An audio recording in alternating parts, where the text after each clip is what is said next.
Takwa Talks with AI. When Takwa Talks to Technology, obrolan ringan menambah ketakwaan. Assalamualaikum sahabat Takwa, selamat datang kembali di obrolan kita. Hari ini kita akan menyelami dua ayat yang, luar biasa penting dari surah Al-Baqarah. Kita akan bahas ayat 111 dan 112. Ini seperti sebuah drama dalam dua babak gitu ya. Babak pertama itu ada sebuah klaim yang sangat eksklusif, sangat berani tentang siapa yang seolah-olah pegang tiket emas ke surga. Betul. Nah, misi kita kali ini adalah membongkar klaim itu, terus kita lihat bagaimana Al-Quran nggak cuma membantahnya, tapi juga menggantinya dengan sebuah prinsip universal yang, indah dan adil untuk semua. Dan untuk membedahnya, kita tentu akan merujuk pada pandangan para raksasa tafsir seperti Imam At-Tabari, Ibnu Katsir, dan yang lainnya. Tepat sekali. Dan ini bukan sekedar diskusi teologis ya, tapi ini cerminan dari kecenderungan manusia yang kuno banget. Oh, gimana tuh? Keinginan untuk membuat semacam klub eksklusif dengan Tuhan, seolah-olah hanya kelompokku yang paling benar. Nah, ayat-ayat ini datang untuk meruntuhkan dinding-dinding itu, menunjukkan kalau pintunya itu terbuka bagi siapa saja yang membawa kunci yang tepat. Dan kuncinya, bukan keanggotaan tapi kualitas diri. Kualitas diri. Ya, keikhlasan total dan perbuatan yang benar. Oke, menarik sekali. Nah, sebelum kita masuk ke klaim di ayat 111 itu, mari kita lihat panggung yang sudah disiapkan oleh ayat sebelumnya, ayat 110. Di sana kan Allah Subhanahu wa Ta'ala berfirman, "Dan dirikanlah sholat dan tunaikanlah zakat, dan kebaikan apa saja yang kamu usahakan bagi dirimu, tentu kamu akan mendapat pahalanya pada sisi Allah." Ayat ini terdengar seperti undangan terbuka kan? Siapapun berbuat baik dapat pahala. Gimana ini nyambungnya sama yang terjadi setelahnya? Nah, ini adalah sebuah kontras yang sengaja dibuat dan tajam banget. Para ulama, termasuk Imam At-Tabari, melihatnya sebagai sebuah setting naratif yang brilian. Setting naratif ya? Betul. Bayangkan, Allah Subhanahu wa Ta'ala baru saja membentangkan karpet merah universal. Beramallah yang baik, maka pahala menantimu. Janji yang nggak memandang suku atau kelompok kan? Iya, betul. Lalu tepat setelah itu, narasi langsung beralih untuk menyajikan klaim dari sebagian ahli kitab yang seolah-olah bilang, tunggu dulu, karpet merah itu cuma buat kami. Wah, jadi seperti sebuah penegasan ya. Allah menetapkan aturan main yang universal, lalu langsung menunjukkan contoh pemikiran yang, keliru dan sempit. Persis. Ini membuat jawaban di ayat 112 nanti jadi semakin kuat dampaknya. Dan mereka berkata, sekali-kali tidak akan masuk surga kecuali orang-orang yang beragama Yahudi atau Nasrani. Klaim yang sangat percaya diri. Betul. Demikian itu hanyalah angan-angan mereka yang kosong belaka. Katakanlah, tunjukkanlah bukti kebenaranmu jika kamu adalah orang yang benar. Wow, siapa mereka ini? Gini, tafsir klasik seperti tafsir At-Tabari dan juga Al-Alusi menjelaskan bahwa mereka ini merujuk pada dua kelompok, kaum Yahudi dan kaum Nasrani. Tapi ada detail yang penting banget di sini. Apa itu? Ini bukanlah klaim gabungan. Mereka nggak bilang, hanya kami, Yahudi dan Nasrani yang akan masuk surga. Tunggu sebentar. Jadi kaum Yahudi mengklaim hanya merekalah yang masuk surga? Betul. Dan kaum Nasrani secara terpisah juga mengklaim hal yang sama untuk golongan mereka. Tepat sekali. Mereka bahkan saling mengecualikan satu sama lain. Justru itu poinnya. Kaum Yahudi bilang, surga hanya untuk Yahudi. Kaum Nasrani bilang, surga hanya untuk Nasrani. Nah, Al-Quran dengan keindahan bahasanya menggabungkan kedua klaim ini dengan kata atau au. Ijaz ya, peringkasan. Benar. Ini bentuk ijaz, peringkasan yang padat makna. Karena sudah sama-sama diketahui kalau kedua kelompok ini pada dasarnya saling mengingkari satu sama lain. Jadi ayat ini menangkap esensi dari dua klaim eksklusif yang saling bersaing. Luar biasa. Dan respons dari Allah Subhanahu wa Ta'ala itu cepat dan telak banget. Tilka amaniyuhum. Itu hanyalah angan-angan kosong mereka. Kalimat ini rasanya seperti meremehkan ya. Hampir seperti sebuah dengusan verbal gitu. Apa sih makna di balik kata amani ini? Anda menangkap nuansanya dengan tepat. Amani bentuk jamak dari umniyah. Kata ini bukan sekedar harapan atau cita-cita biasa. Bukan sekedar harapan ya? Bukan. Ia merujuk pada sebuah angan-angan, keinginan, yang nggak punya dasar realitas atau bukti. Para ulama tafsir seperti Qatada menjelaskannya sebagai kebohongan yang mereka ada-adakan sendiri terhadap Allah Subhanahu wa Ta'ala. Ini wishful thinking level tertinggi. Jadi ini bukan seperti harapan seorang petani yang sudah menanam benih lalu berharap panen gitu ya? Tepat. Yang ada prosesnya, ada usahanya. Ini lebih seperti berharap menang lotre tanpa pernah beli tiketnya. Analogi yang sangat bagus. Itu persis intinya. Harapan mereka itu nggak didasarkan pada amal atau janji ilahi yang otentik, tapi cuma asumsi keistimewaan kelompok mereka. Fantasi. Oke, jadi angan-angan mereka dipatahkan. Tapi Al-Quran nggak berhenti di situ. Ada tantangan yang sangat logis. Qul hatu burhanakum in kuntum shodiqin. Tunjukkanlah bukti kebenaranmu jika kamu adalah orang yang benar. Ini seperti memindahkan diskusi dari ranah klaim ke ranah pembuktian, kayak di pengadilan ya. Persis seperti di pengadilan. Dan kata yang digunakan di sini, burhan. Itu spesifik banget. Burhan. Ya, burhan. Ini bukan sekedar dalil atau alasan. Para mufasir seperti Mujahid menjelaskan burhan sebagai hujjah, argumen yang tak terbantahkan, dan bayinah, bukti yang terang benderang dan nyata. Bukti yang definitif. Betul. Permintaan akan bukti yang qat'i. Jadi ini bukan cuma coba tunjukkan alasannya, tapi lebih seperti keluarkan dokumen asli yang ditandatangani dan dicap oleh Tuhan yang menyatakan kalian punya kontrak eksklusif atas surga, gitu ya. Haha, tepat sekali. Dan tantangan ini menurut Imam At-Tabari punya fungsi ganda. Selain minta bukti, ia juga berfungsi sebagai ta'jiz. Ta'jiz, apa itu? Untuk menunjukkan ketidakmampuan mutlak mereka untuk mendatangkan bukti itu. Jadi, dengan menantang mereka melakukan sesuatu yang mustahil, Allah Subhanahu wa Ta'ala secara tidak langsung sudah membuktikan bahwa klaim mereka dari awal itu salah. Pintu perdebatan tertutup rapat. Selesai. Oke, jadi Allah Subhanahu wa Ta'ala sudah meruntuhkan bangunan klaim eksklusif mereka. Tapi dia tidak hanya meninggalkan puing-puing, dia membangun sesuatu yang baru dan indah di tempatnya. Dan disinilah kita tiba pada jawaban pamungkas di ayat 112. Benar.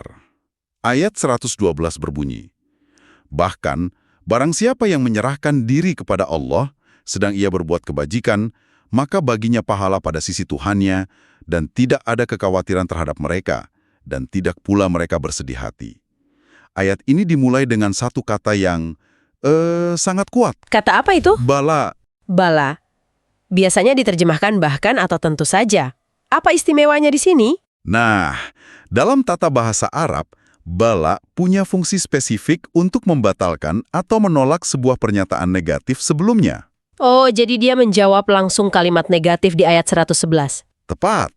Ketika mereka bilang, tidak akan masuk surga, Allah Subhanahu wa Ta'ala menjawab dengan bala, yang artinya, oh, tentu saja ada yang akan masuk. Justru akan masuk surga siapa saja yang memenuhi syarat-syarat ini. Ini semacam afirmasi yang sangat kuat ya. Sangat kuat. Ia merobohkan klaim negasi mereka dan menetapkan sebuah realitas baru yang positif. Dan realitas baru itu punya dua syarat, dua kunci universal. Yang pertama, man aslama wajhahu lillah. Barang siapa menyerahkan wajahnya kepada Allah. Apa artinya menyerahkan wajahnya kepada Allah? Kok wajah? Ungkapan ini puitis dan dalam banget, woh. Wajah kan bagian tubuh kita yang paling mulia ya. Merepresentasikan identitas, arah, tujuan kita. Betul. Nah, menyerahkan wajah kepada Allah, itu kiasan untuk menyerahkan seluruh eksistensi, niat, tujuan hidup, dan ketaatan kita secara total dan tulus hanya untuk Allah Subhanahu wa Ta'ala. Ini berarti ikhlas. Tepat, ini adalah inti dari ikhlas. Syarat internal tentang mengapa kita beramal. Oke, itu tentang niatnya. Mesin penggerak di dalam diri kita. Harus murni untuk Allah. Lalu syarat kedua, wahuwa muhsin. Dan dia berbuat baik. Apa maksudnya? Nah, kalau yang pertama tadi syarat internal, maka wahuwa muhsin ini syarat eksternal. Menjadi seorang muhsin, menurut para ulama seperti Ibni Katsir, berarti amal perbuatannya itu sendiri harus benar, lurus dan sesuai dengan tuntunan syariat yang dibawa Rasulullah Shallallahu Alaihi Wasallam. Ini berarti itibah, mengikuti petunjuk. Benar sekali. Ini adalah inti dari ittiba. Ini tentang bagaimana kita beramal. Niat yang tulus harus bertemu dengan cara yang benar. Persis. Gini deh, kita pakai analogi. Bayangkan Anda mau kasih hadiah terindah untuk ibu Anda. Oke. Niat tulus Anda untuk membahagiakan beliau, itu adalah ikhlas. Tapi, kalau Anda tahu ibu Anda alergi coklat, lalu Anda kasih beliau kue coklat terbesar, apakah itu perbuatan yang baik? Caranya salah kan? Jelas salah, malah jadi masalah nanti. Nah, itulah amal tanpa itiba. Sebaliknya, kalau Anda buatkan kue kesukaannya, resepnya sempurna, tapi niat Anda cuma buat pamer di medsos. Ketulusannya hilang. Itu amal tanpa ikhlas. Betul. Keduanya nggak akan sempurna. Hadiah yang sesungguhnya itu kan saat cinta yang tulus, si ikhlas, diwujudkan dengan cara yang paling tepat dan disukai, yaitu itiba. Berhasil, ganjarannya pun luar biasa menenangkan. Baginya pahala di sisi Tuhannya. Tidak ada rasa takut dan tidak bersedih hati. Mari kita perhatikan frasa pahala di sisi Tuhannya. Ini menunjukkan betapa agung dan amannya pahala itu, karena berada di sisi zat yang maha agung. Terjamin ya? Sangat terjamin. Lalu jaminan berikutnya soal kondisi psikologis. Tidak ada kekhawatiran terhadap apa yang akan mereka hadapi di masa depan, di akhirat. Dan tidak pula mereka bersedih hati atas apapun yang telah mereka tinggalkan di dunia. Di dunia yang penuh dengan kecemasan akan masa depan dan penyesalan akan masa lalu, janji ini rasanya seperti definisi kedamaian yang paling puncak. Benar, ini bukan cuma tentang dapat surga, tapi tentang mencapai kondisi jiwa yang tentram sempurna. Jaminan keamanan dan kebahagiaan total. Baik, sahabat takwa, setelah kita menyelami makna ayat-ayat ini, apa pelajaran utama yang bisa kita tarik dan terapkan dalam kehidupan kita di zaman modern ini? Pelajaran pertama dan yang paling jelas adalah tentang bahaya arogansi beragama. Bahaya merasa jadi golongan pilihan atau klub eksklusif yang otomatis selamat. Hanya karena identitas ya? Betul, ayat ini pengingat keras bahwa keselamatan itu diraih lewat kualitas personal iman yang tulus dan amal yang benar, bukan sekedar stempel keanggotaan kelompok. Ini relevan banget hari ini, di mana kita sering lihat polarisasi dan tribalisme, bahkan dalam beragama, di media sosial, di komunitas, ada kecenderungan merasa kelompokkulah yang paling benar. Tepat, ayat ini seolah menjadi penawarnya. Pelajaran kedua adalah pentingnya burhan atau bukti. Berpikir kritis. Iya, di era informasi yang penuh hoaks, klaim tanpa dasar, Al-Quran sejak 1400 tahun lalu sudah mengajarkan kita untuk mendasarkan keyakinan pada dalil yang kokoh dari Al-Quran dan Sunnah, bukan sekedar katanya atau angan-angan. Dan yang paling fundamental, tentu saja, rumus praktis tadi, ikhlas ditambah itiba. Ini bisa jadi semacam cermin atau checklist harian kita ya. Benar sekali. Dalam setiap aktivitas, entah itu kerja, ibadah, bahkan interaksi di media sosial, kita bisa berhenti sejenak dan tanya pada diri sendiri. Pertama, niatku ini sudah 100% lurus karena Allah. Kedua, caraku ini sudah benar sesuai ajarannya. Itu filter kualitas untuk setiap amal kita. Ada sebuah kisah yang sangat menyentuh yang dikutip dalam tafsir At-Salabi. Tentang Sayyidina Ali bin Abi Thalib radhiyallahu anhu ya. Betul. Suatu hari, beliau mengunjungi sebuah pemakaman.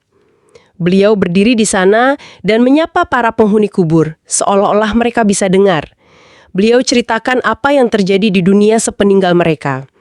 Harta mereka sudah dibagi, istri mereka sudah menikah lagi, rumah mereka sudah dihuni orang lain. Lalu beliau bertanya, "Sekarang, apa kabar kalian di sana?" Dan konon, dari keheningan kubur itu, terdengarlah sebuah suara tanpa wujud yang menjawab. Apa jawabannya? Suara itu berkata, kabar dari kami adalah, apa yang kami makan di dunia, telah kami nikmati dan sirna. Apa yang kami kirimkan berupa amal soleh, telah kami temukan pahalanya di sini.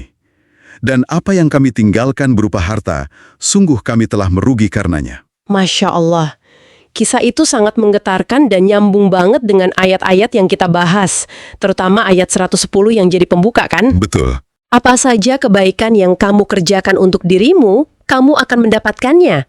Ternyata yang benar-benar jadi milik kita itu bukan apa yang kita simpan, tapi apa yang kita kirimkan lebih dulu lewat amal saleh. Tepat. Apa yang kita serahkan kepada Allah, dengan ikhlas dan cara yang benar, itulah investasi kita yang sesungguhnya. Jadi, sahabat takwa, kesimpulannya sangat jelas. Pintu surga bukanlah klub privat dengan daftar tamu yang terbatas.